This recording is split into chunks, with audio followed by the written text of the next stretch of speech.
ye best tole twogera gade gifunga langi lero kiyingirira wa mu bujja bukula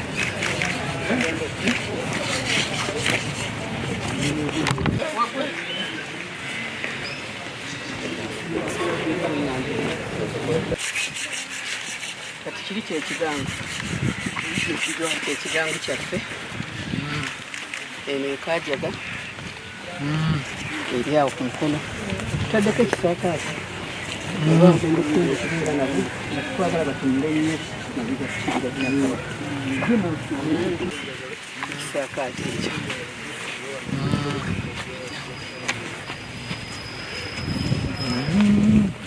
yali mu lutabaalo luno era yakwembya n'olutabaalo lw'okuleeta Sserugattika Kasubi ekiweewa Edward Kaweesi Ssaabasajja amweyagaliramu nnyo kubanga atuukiriza obwakiweewe ekyakutuukiriza ekibuga kino bwekiti ekifaanana twaleero tubadde tuli mu kunaaza ate munda tuli mu kuwunda okulaba nga olunaku 15 lugenda okutuuka nga munda tuli ku malidaati kati oyingireko munda ewa Kasajja Kaaliwano ennyumba eno eyitibwa Kasajja Kaaliwano era ng'ennono yaffe bweri nti Kabaka bwe watula ku Namulondo akuba ekibuga kye ennyumba n'agiwa erinnya yagiwa Kasajja Kaaliwano omulongo we amuwa erinnya omulongo wa wano bamuyita Ssebukuule Bakumba Namulamu ya Ssekabaka Muteesa ow'olubereberye ye muzzukulu wa wano yabbulamu naye omulongo we yamubbulamu ono jjajjaawe bakabaka ba Buganda bagenda babbula enju zaabwe n'abalongo baabwe n'olwekyo ono ye Kasajja Kaaliwano yes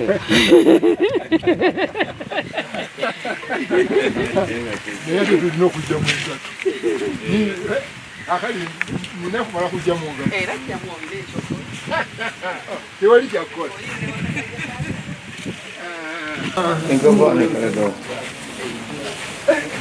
mulimu muyonjo guno mukozi omulimu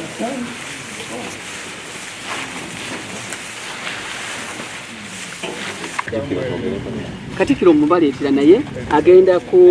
abalabe emisikira bagenda mukwasa buteefu obugaali bwa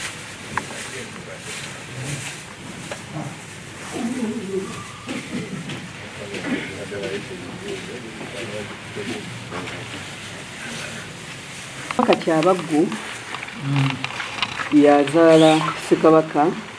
Ssemakookiro Ekisimbiri Ssemakookiro Ekisimbiri n'azaala Kamaanya kati oli jjajjaawe ekitegeeza Abawalubuulwe kati ekifaananyi ekyo twakitadde tukyakiwummulizaako awo kigenda wali kubanga oyo ye jjajjaawe kati ate Muteesa ow'olubereberye muzzukulu we era Abawalubuulwe kati ekifaananyi ekijja kubaawo kigenda wali waggulu nti omuntu bw'ayingira wano amanya jjajja woono yaani kubanga tosobola kumanya gy'olaga nga tumanyi gy'okola ki kyova abantu abasinga tubagamba nti jjajja w'omuntu aba jjajja we kubanga Abawalubuulwe ekiraba era omuzzukulu anya era Bannasaza Namasole Bannasaza ab'Abalongo Nasaza ow'Eddiiro bagenda kubakima kati bwe tutuuka mu bibuga by'abajjajjaffe muno tulyako ku Ntabaluganda ffe tetukayita Kattamukago ng'ebibuga ebirala bwe bakayita naye wano Omuganda emmwanyi eno agiyita Ntabaluganda kubanga ekyo kyekitugatta awamu n'olwendo lw'amazzi naye tujja kulyako obutawunga kati ebyoto bino bagala Kabaka bano ekibuga kinene era okiragala okuyingira mu masunja ekyo ekiri wakati mu lujjaawo naye Kabaka Kamaanya ebyoto bye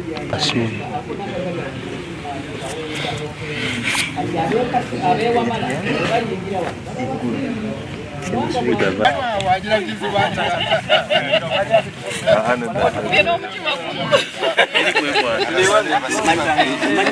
nammwe abataka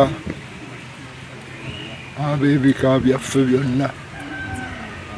amasiro gano gonna bwe twogerako wonna wano Muganda gabakwatako n'olwekyo wabeerawo nga mulabye nti waliwo ekintu ekyetaagisa okukola tewali nsonga yonna ebagaana kuga nti leero ffete katugende ku masiro ag'egindi tukole ekintu bwe kiti egambo ne mwanya nti kubanga ffenna kino byonna bintu byaffe bya Buganda bya Bwakabaka bwaffe buli kyokola kyonna kyonna kiba kizimba Bwakabaka bwaffe n'olwekyo basaba nago gennyini amasiro ago magajjumbire okulaba nti gatuuka ku levo esaanidde. Mpuliriza ndi wano e Kasengejje mu masiro g'e Kasengejje ga Ssekabaka Kamaanya. Amasiro gano gakoleddwa bulungi nnyo era ndi musanyufu nnyo nnyo nnyo okulaba ekikoleddwa wano. Era neebaza Ssaabasajja kuba nti ekintu kino eky'okuzaawo amasiro gano obulungi akibaddemu nnyo era nga akibaddemu nnyo nnyo. Ate olwaleero ndi wano wabaddewo olusiisira olw'obulamu olutegekeddwa era Ssaabasajja nga bwe yasiima abantu bwe bajjanjabibwe ku bwereere. Naye kyendabyemu nti abantu sibabadde bangi nga bwe madde ndowooza kubanga ekyalo kino e Kasengejje kinene badde batonotono. N'olwekyo kyemba mbasaba bannange ababi mwenna abali eyo obeerewo omukisa nga guno nga waliwo olusiisiro olukoleddwa olukujjanjaba okubajjanjaba mujjumbire kubanga kintu kyabwere. Ebimu ku bintu bye bakebera wano bw'ogenda mu ddwaliro ssente nnyingi nnyo ze bakusaba naye kati wano nga tewali ssente n'emu gye kusabiddwa. Ssaabasajja nga asiimye mujjanjabibwe ku bwereere. Kati mbasaba bannange omukisa guno gwaguze mugukozese mube nga mwekuuma nga muli balamu. Era nsaba kino ekifo kino kibadde si kiri mu mbeera nnungi naye kaakati kiteredde era kiweesa ekitiibwa. N'ebirala ebifo bwebito ebitali mu mbeera nnungi abo abakwatibwako obuvunaanyizibwa ku kintu mbasaba nammwe muteekemu amaanyi mukole nga kino ekikoleddwa wano e Kasengejje tube nga ebifo byaffe bino byonna eby'ennono bibeera ku mutindo gwennyini gwe twetaaga. Olwa Mande ye Tabamiruka era n'okuggulawo amasiro ga Ssekabaka Kamaanya. Tabamiruka w'omundi guno gw'omusanvu w'abanaava ne basaava agenda kuba wanjawulo bulijjo abadde wa luli olulangira lwokka naye omulundi guno agenda kubeera w'abantu bonna n'abantu ba Ssaabasajja abeeyagalira mu buwangwa bwabwe n'ennono era abali ku mulembe guno omuwendo omutebi ogwokubiri nga tuggulawo ekibuga kya jjajjaawe Ssekabaka Kamaanya e Kasengejje Kabaka wa 28 nga yazaala Ssekabaka Ssuuna Wamala. Ssekabaka Ssuuna Wamala n'azaala Ssekabaka Muteesa e Kasubi Nabulagala ekitegeeza nti Kamaanya abajjajja wa Ssekabaka Muteesa e Kasubi Nabulagala.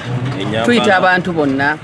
abantu ba Ssaabasajja abazaana naye mwambale bulungi ekye tubasaba kiri kimu mukuume empisa mubeere bantu balamu abeetoowaze abamanyi nti mujja mu masiro. Twagala mwambale gomesi era tusaba abaami bambale amakanzu mulabikire bulungi mumanye nti guno mulukolo gwa nnono ate nga gwa byafaayo ku mulembe guno omuwendo omutebi ogwokubiri. Mujja kufuna n'omukisa okulaba ku kifaananyi kya Ssekabaka ekyamasiro ga Ssekabaka Kamaanya